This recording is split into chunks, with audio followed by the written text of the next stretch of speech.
noite. Boa noite, pessoal. Boa noite. Pai do Senhor Jesus, sejam muito bem-vindos, tá? Primeiramente, é um prazer receber vocês aqui no ITAV, Instituto Teológico Avivamento. Nós estamos aqui para crescer na graça e no conhecimento. Estamos felizes em estar recebendo vocês aqui para essa nova jornada. E hoje começa o nosso curso básico de teologia. Nós vamos ter uma caminhada de 6 meses pela frente. E hoje nós vamos dar o nosso ponto inicial da nossa primeira aula, que é a aula de bibliologia. Vocês receberam o material que está na mão de vocês. Esse material ele tem o conteúdo do curso todo de vocês. São 2 apostilas que são de 46 páginas cada uma, tá? E se você observar no material atrás da folha é só frente, ela não tem verso. E essa costa limpa é para você, se você quiser fazer uma anotação, alguma coisa, eu pedi que trouxesse caderno, caneta e Bíblia, né? Para que a gente possa fazer as anotações, tudo. Mas tem as folhas aí também se vocês precisarem para fazer as anotações. Essa primeira apostila vocês têm Bíblia, Deus, Cristo e Espírito Santo. É a teologia sistemática que nós vamos começar hoje, então são essas 4 disciplinas nessa primeira apostila. Terminou, a gente faz uma prova dela, depois a gente entra no próximo conteúdo, que é hermenêutica, interpretação, ou melhor, panorama do Antigo e Novo Testamento, hermenêutica, que é a interpretação bíblica, e homilética, que é a apostila de número 2. E aí nós vamos até o mês de fevereiro. Dia 29 de fevereiro é a nossa prova final do curso, tá? E em seguida a gente marca a nossa colação, nossa formatura, para que a gente possa estar recebendo o nosso certificado e o nosso histórico. Vamos lá, só para dar aqui umas coordenadas rapidinho sobre o nosso curso, que é necessário falar. Eu sempre digo para os irmãos que a gente começa um curso e quando se fala de coisa espiritual, parece que é mais difícil ainda, né? Vou fazer um curso. E quando alguém se propõe a estudar as escrituras, parece que surgem os impedimentos maiores ainda, e é verdade, porque se trata de algo espiritual. Mas, por exemplo, eu falo para os irmãos, às vezes a gente convida alguns irmãos, acontece muito aqui essa situação, a pessoa entra em contato e fala assim, pastor, quando é o curso? Aí eu falo assim, olha, o curso é quinta-feira, ou segunda-feira, que é a turma do avançado. Ele fala, mas quinta-feira tem tudo. Pode entrar, irmão.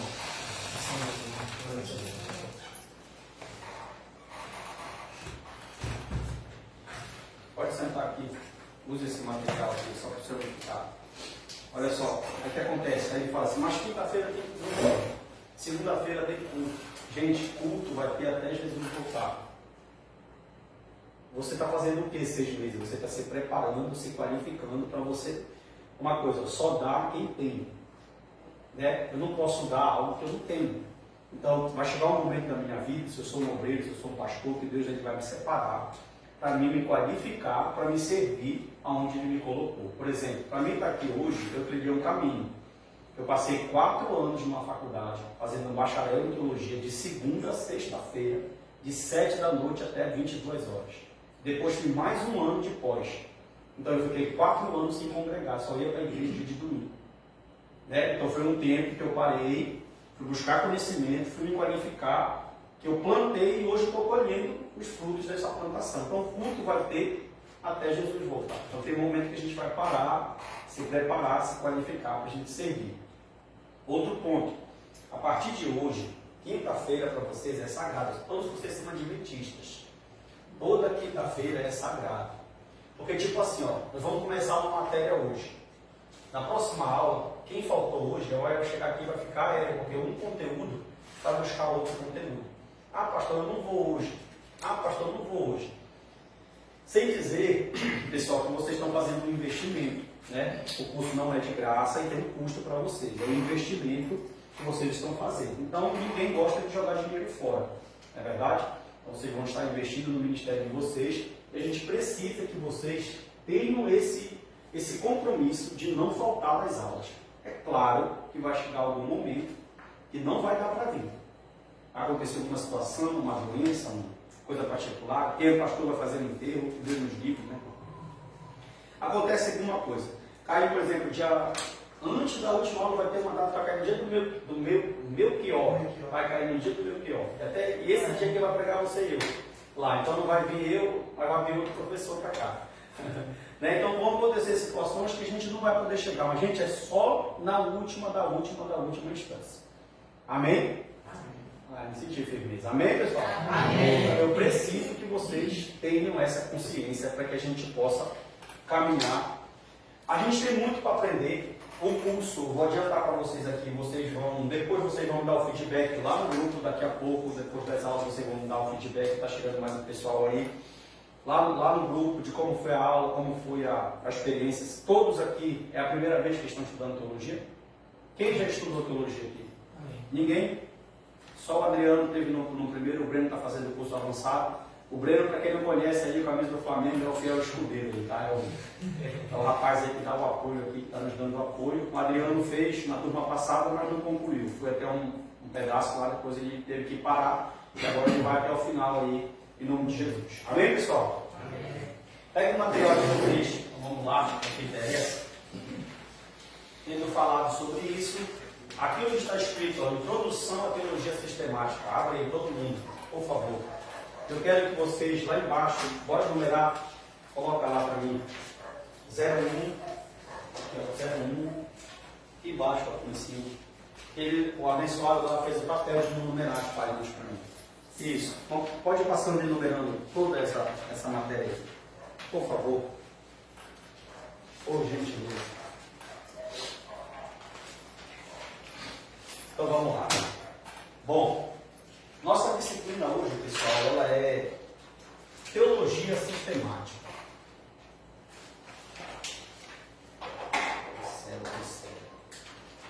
Teologia Sistemática. O que é teologia sistemática? O nome aqui já está falando, né? A teologia sistemática, ela vai sistematizar doutrinas bíblicas para que a gente possa ter um melhor entendimento sobre ela. Então, na sistemática, nós temos 10 principais matérias. Nós temos, ó, bibliologia. Se vocês quiserem copiar, é bom, fixa no cérebro, tá? Bibliologia, nós temos teontologia, nós temos cristologia, pneumatologia,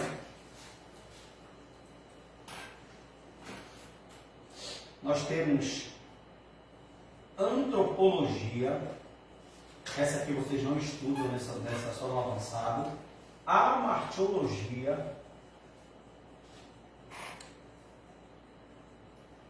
eclesiologia,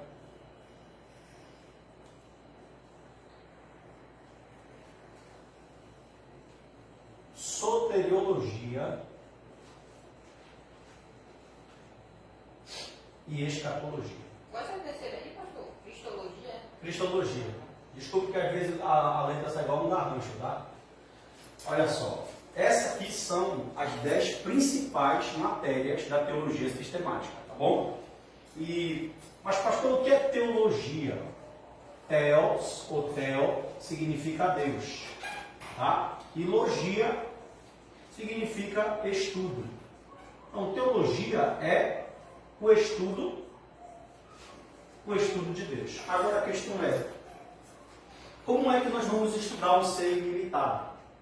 Né? A gente vai tentar chegar perto. Então, a sistemática, ela vai pegar aqui, ó, silogia é estudo, theos, então, teologia é o estudo de Deus. Cristologia é o estudo de pneuma. A palavra pneuma significa espírito. É o estudo do Espírito Santo. Ó. Estão copiando? Antropos, homem. Estudo do homem. Amartia, pecado. Estudo do pecado. Pastor, que palavras são essas? Isso é grego, irmão, porque o Novo Testamento foi escrito em grego. Tá? Estudo do pecado. Eclesia, Mateus 16,16, ele falou assim, essa é minha eclesia, igreja, estudo da igreja. Estudo da igreja. Sotérios, salvação. Então, soteriologia é o estudo da salvação. Estudo da salvação.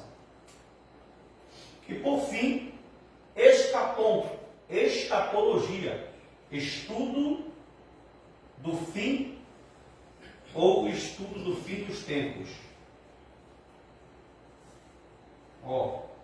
Então nós temos aqui 10 matérias principais da teologia sistemática. A nossa proposta com vocês, pessoal, é bibliologia, teontologia, cristologia e pneumatologia. São essas 4 disciplinas aqui que nós vamos estudar no nosso curso, tá bom? Outra coisa muito importante de se falar. A aula não é eu falando. A aula não é um monólogo. A aula é um diálogo.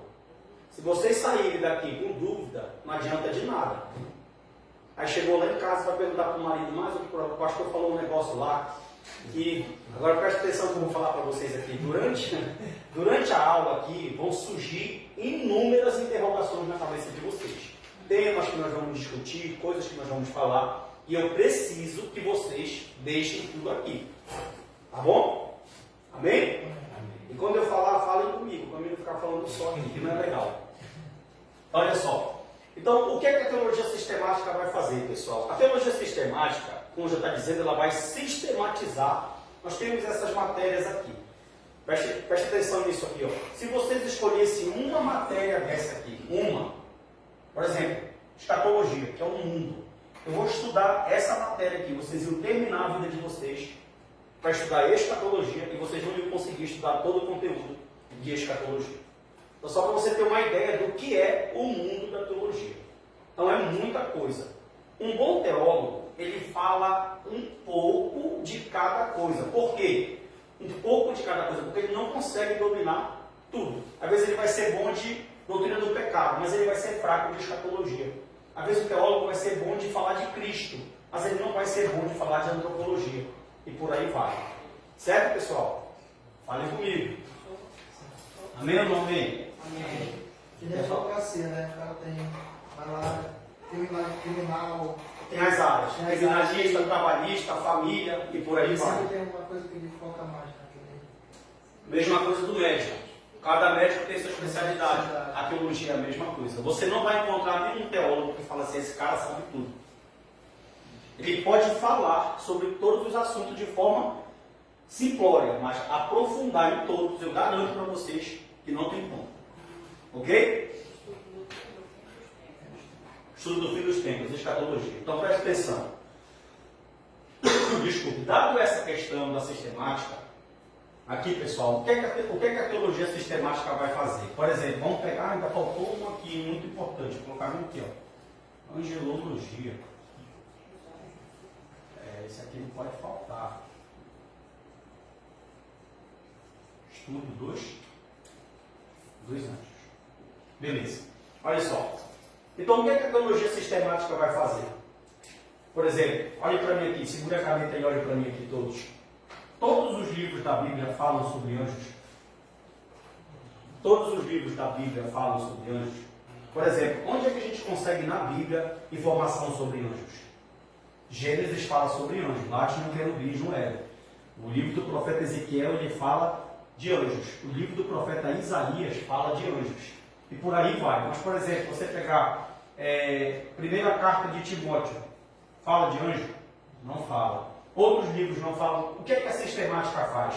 A sistemática vai captar todas as informações que a Bíblia tem sobre anjo, Antigo e Novo Testamento, vai juntar elas e vai sistematizar elas de forma que você possa entender essa disciplina e vai criar uma matéria chamada angelologia. Isso ela faz com todas as... Ou seja, ela vai estudar a Bíblia de forma sistematizada. Da mesma forma acontece com todos esses assuntos. Bora estudar sobre Cristo, bora. Bora pegar todas as informações que eu tenho de Cristo no Antigo, na lei, nos poéticos, nos proféticos, nas cartas paulinas, nos evangelhos, no livro do Apocalipse, e depois a gente vai criar essa disciplina chamada Cristologia. Vocês estão entendendo? Amém ou não amém? Amém. Então ela vai fazer isso, ela vai sistematizar, ela vai colher as informações e vai criar essas disciplinas para facilitar isso para a gente. Tanto que, presta atenção aqui para mim, quando você vai pegar um livro de teologia sistemática, Geralmente eles têm mais de 1000 páginas. Tá? Eles são bem gordinhos assim, eles são desse tamanho assim, um livro de sistemática. E hoje, infelizmente, aqui no Brasil, livro não é barato. Livro é muito caro. Então hoje uma sistemática que você comprava 10 anos atrás a 100 reais, ela está 300, 250 reais. Que é um livro que contém todas essas matérias aqui. Isso é um livro que você vai pegar e você vai estudar toda a Bíblia de forma o quê? Sistematizada. O que eles vão fazer lá? Eles vão estudar a salvação, o homem, Deus, Pai, a graça, o fim, tudo de forma sistematizada. Ok? Então vamos lá. Pode passar aí a página de vocês. E vamos lá, com a bibliologia agora. Posso apagar? Posso apagar? Então vou apagar. Tudo bom? Seja bem-vindo, Carlos Castro. Obrigado. Deixa eu pegar uma conversa aqui.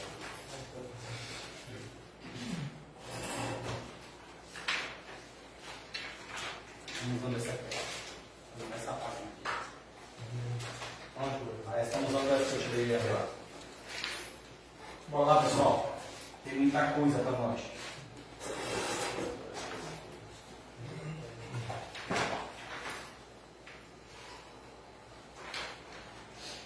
Bom, o nosso ponto principal hoje, Carlos Castro. Beleza. Nosso ponto principal hoje é bibliologia.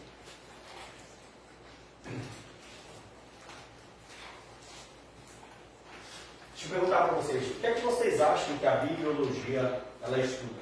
A Bíblia, né?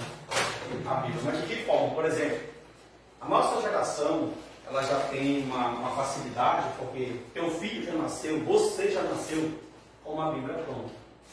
A Bíblia dividida por capítulos, por epígrafes, por versículos, sistematizada, com comentário no rodapé, que um teólogo deixou. Mas será que sempre foi assim? Não. Primeiro, o livro que você tem na mão, ele tem uma história de 1500 a 2000 anos para ele ficar pronto do jeito que ele está. 1500 a 2000 anos para ele estar pronto assim do jeito que ele está na tua mão. Outra coisa, quando se fala de Bíblia, quem foi que escolheu os livros para estarem na Bíblia? Por que a nossa Bíblia tem 66 livros? 39 no Antigo Testamento e 27 no Novo Testamento. E por que a Bíblia dos católicos tem 46 livros no Antigo Testamento e 27 no Novo Testamento? Porque o dos judeus só tem 39 livros. A Bíblia dos judeus tem 39 livros. A Bíblia dos católicos tem 46 mais 27. E a Bíblia dos cristãos, nós protestantes, tem 66. Eles têm aqui no Antigo Testamento, eles têm 7 livros a mais. Por que a Bíblia deles tem 7 livros a mais e a nossa tem 7 livros a menos? Outra coisa, se no tempo que Jesus viveu, tinha tanto livro, Apocalipse de Pedro, Apocalipse de Tomé, Macabeus, Judite, história intertestamentária, Enoque, Ascensão de Enoque, por que esses livros não estão na nossa Bíblia? Como foi para parar 66 livros aqui? Outra coisa, vão nascer duas teorias, presta atenção para mim, vão nascer duas teorias. A primeira teoria, preciso que vocês anotem, tá?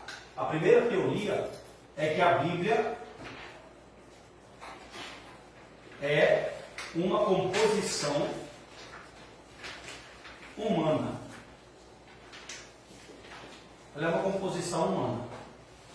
Tá? Ela foi feita e elaborada por homens, inclusive vai nascer, pessoal, uma grande discussão que no século IV, olha, eu vou usando o quadro aleatoriamente, tá?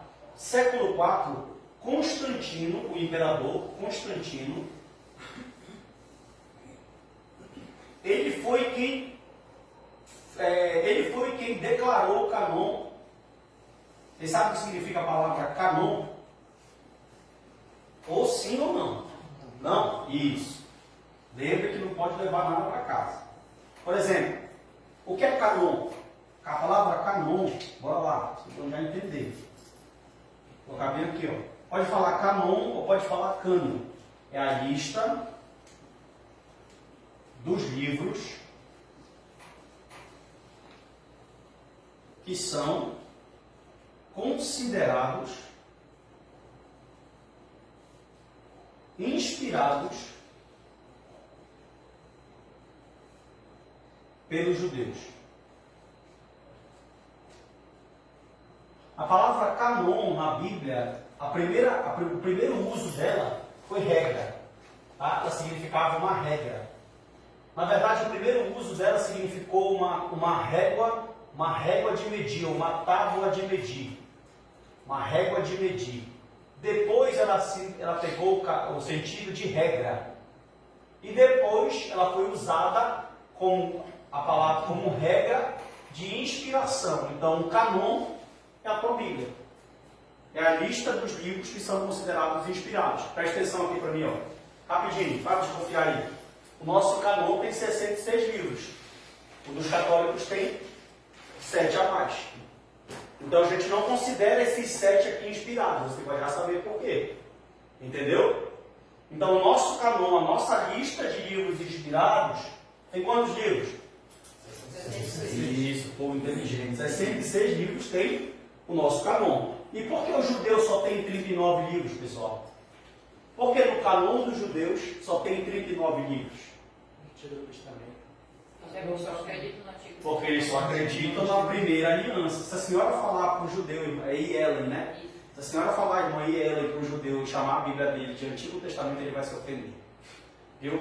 A senhora está chamando a palavra dele de velho.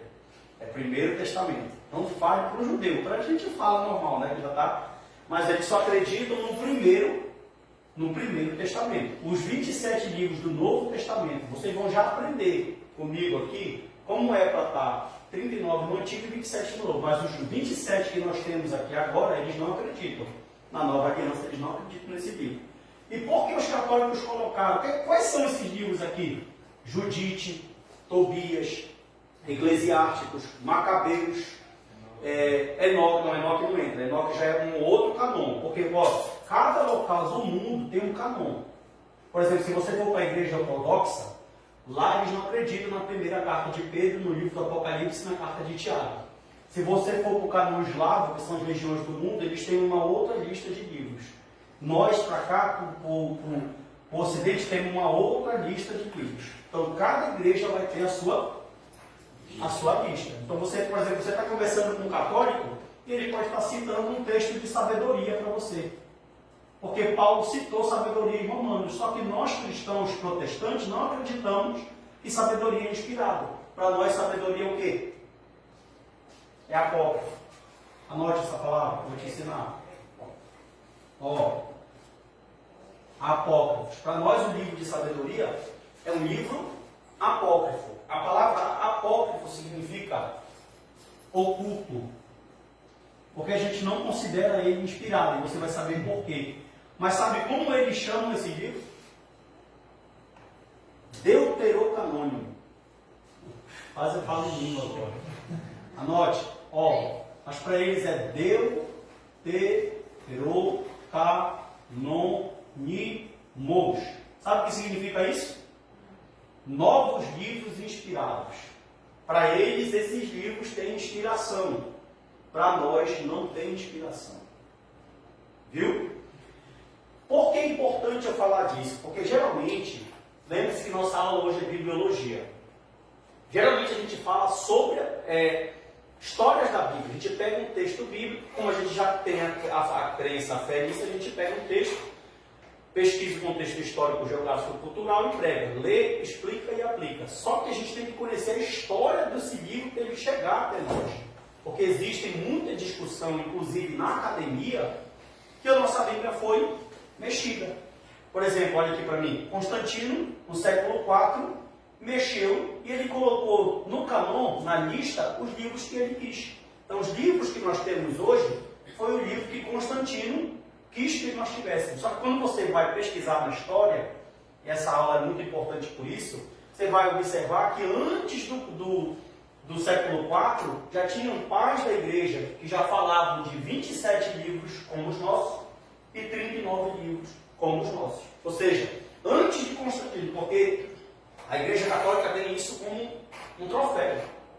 Os ateus e os liberais têm. O Dado Dolabella, outro dia falou, não sei se vocês viram esse vídeo no Instagram, vocês sabem quem é o Dado Dolabella, né? O namorado da Vanessa Camargo, que voltaram agora. Ele falou que a nossa Bíblia foi adulterada por Constantino. Mas quem estudou sabe que antes de Constantino, teve concílios, teve pais da igreja que já falavam dos 66 livros, os mesmos que nós temos hoje. Ou seja, não foi aqui que foi declarado isso. Aí a pergunta é, pastor Narciso, como foi para esses livros serem aceitos e considerados inspirados? Aí vamos lá, para a segunda parte. Posso apagar ou vocês querem copiar?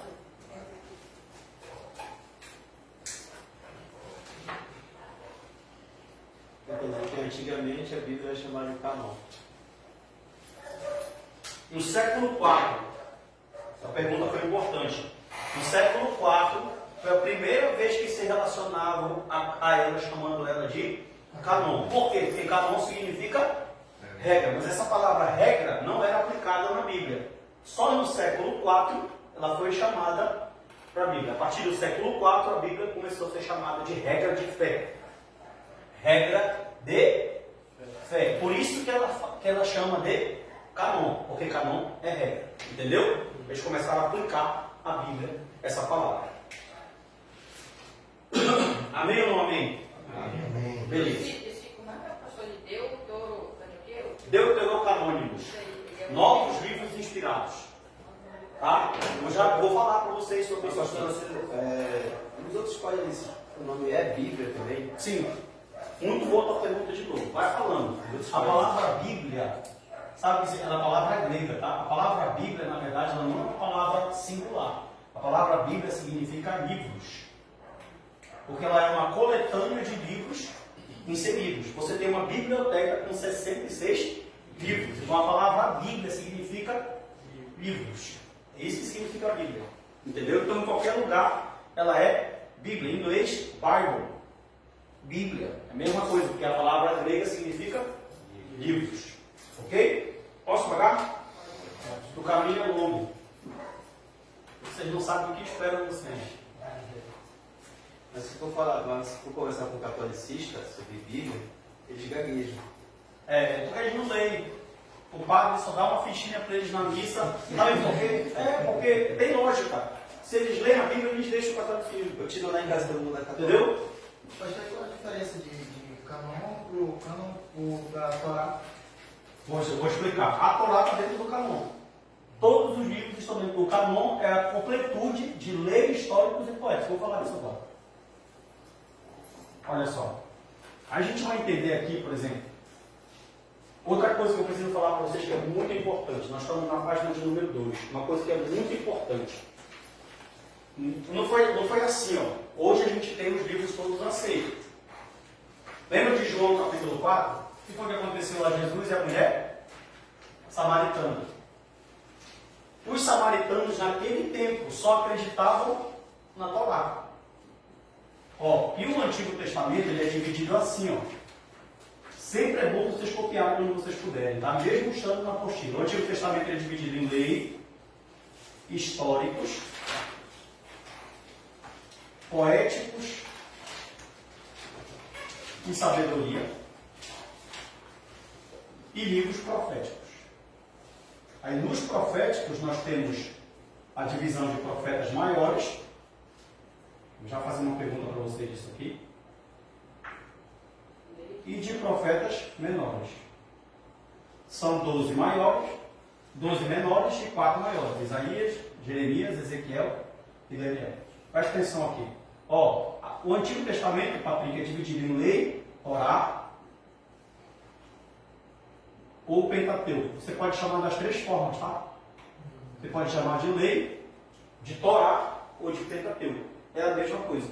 Ok? Aí tem os livros históricos, que vai de Josué até o livro de Esté. Aí tem os livros de sabedoria, Salmo, Provérbios, Cânticos, Eclesiastes. e tem os profetas maiores e os profetas menores. Essa aqui é a divisão que nós chamamos de divisão literária. Divisão literária. Tá? É disso aqui eu consigo extrair algo muito importante para vocês. Preste atenção. O que eu consigo extrair?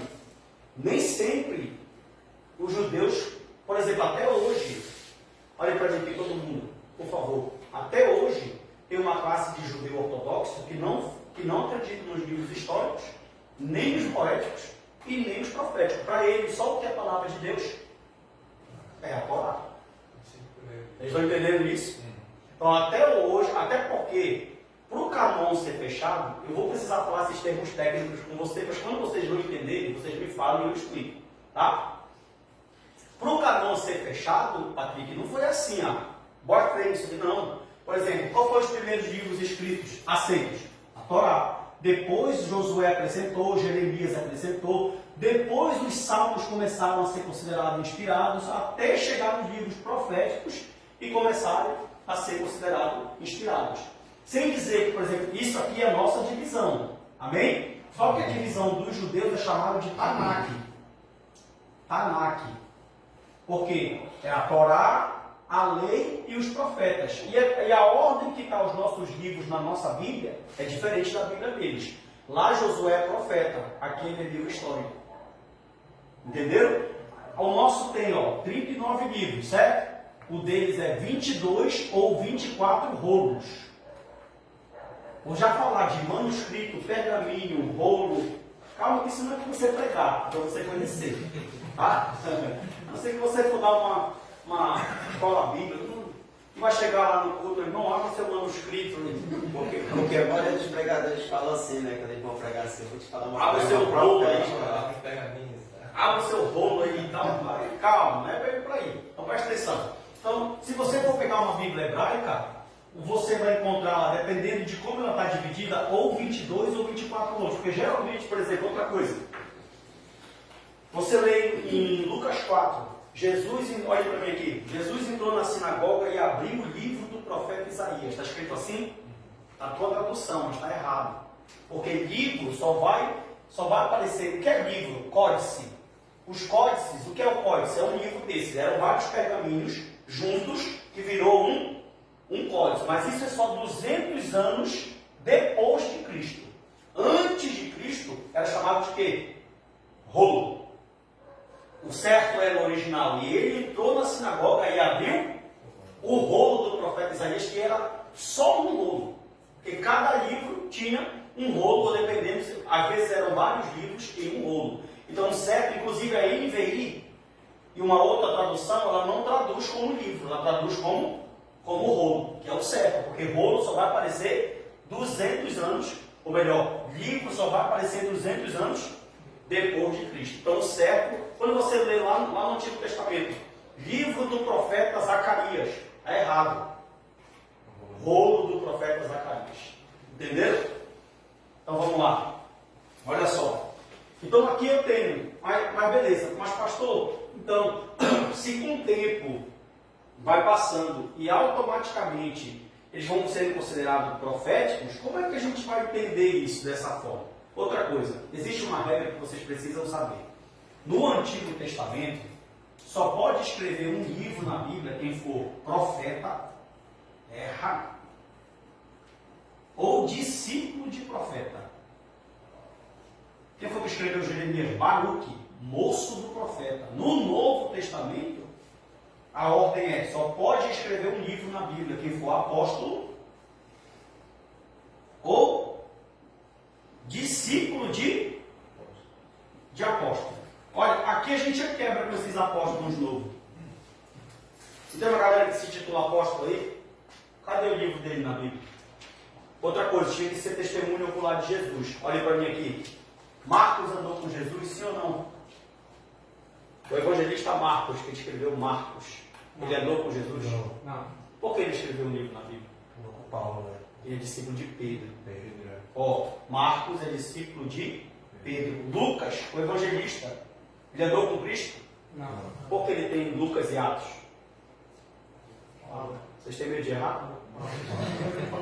Porque ele é discípulo de Paulo. Vai saindo, vai saindo. Não se preocupe, nós estamos aqui justamente para desenferrujar. É para errar mesmo. É para errar, com certeza. Olha só, então a regra é essa, ó. Só tem. O que é que a gente tem? Se eu tenho a divisão do antigo, bora para o novo. Eu tenho o que no novo? Eu tenho os evangelhos. Eu tenho as cartas. Aí nas cartas eu tenho uma divisão, que são Paulinas, 13, Efésios, Filipenses, Colossenses, 1 e 2 Tessalonicenses, Tito, 1 e 2 Timóteo, Tito, Filemão. 13 cartas de Paulo, 8 cartas universais. 8 cartas universais. 1 e 2 de Pedro, Judas, 1 e 2 João, Hebreus.